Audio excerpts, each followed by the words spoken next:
Tunku Syik Trung Campli adalah wareh daripada Tunku Syik di Pasi. Makamnya terletak di Gampong Trung Campli, Kecamatan Gelumpang Baro, Kabupaten Pidi Aceh.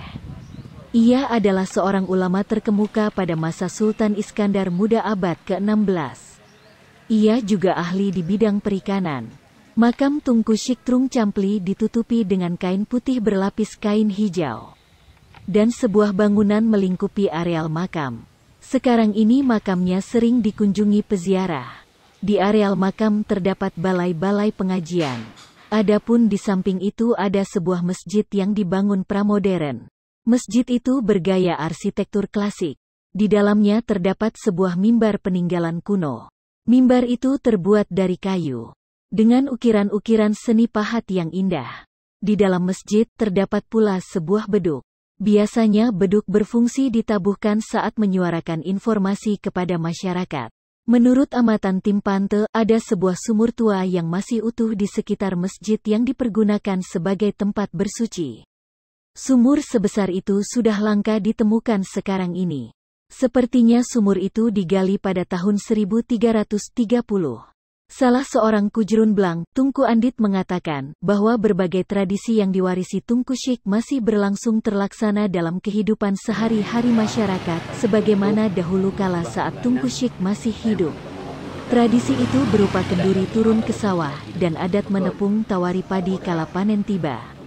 Ia sangat menjaga tradisi tersebut dengan maksud agar masyarakat tidak terlepas daripada kaedah-kaedah hidup yang bisa mengundang bala atau bencana. Lun pegah, yang madalah belang lun melepul lun ada itu itu handlingnya itu terang ada kan. Yang kuci ke kubah ini dan tempat yang kebun. Ini sejarahnya sudah terang. Munan hana kauri itu mungkin dia kumpul belang lewat daun nya akan rasa buat rada.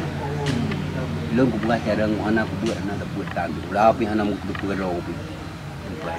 Tapi nyawa si barang punya golong kenduri bang, ciri punya bulat hitam barang-barang. Dapat kucinya, kurang dasar kubahli walau.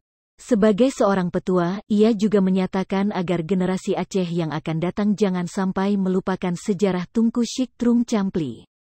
Ia bahkan sangat bersedih hati bila mana perjuangan yang telah dilalui Tunku dilupakan begitu saja. Sejarah panjang Tunku Syik Trung Campli, Tunku Syik di Pasi, dan Tunku Syik di Rube merupakan amanah dan karya yang perlu terus diperhatikan. Sebagaimana yang telah ditata oleh masyarakat setempat. Warga Trung Campli memiliki beragam budaya yang memikat, seperti seni rebana, serta budidaya ikan bandeng dan kuliner khas pepes ikan bandeng tak bertulang. Kehadiran tokoh sekaliber Tunku Syik merupakan sumber inspirasi bagi kita. Oleh sebab itulah seyogianya, kita mesti melestarikan segala peninggalan situs sejarah di Aceh. Dari Pidi Pante.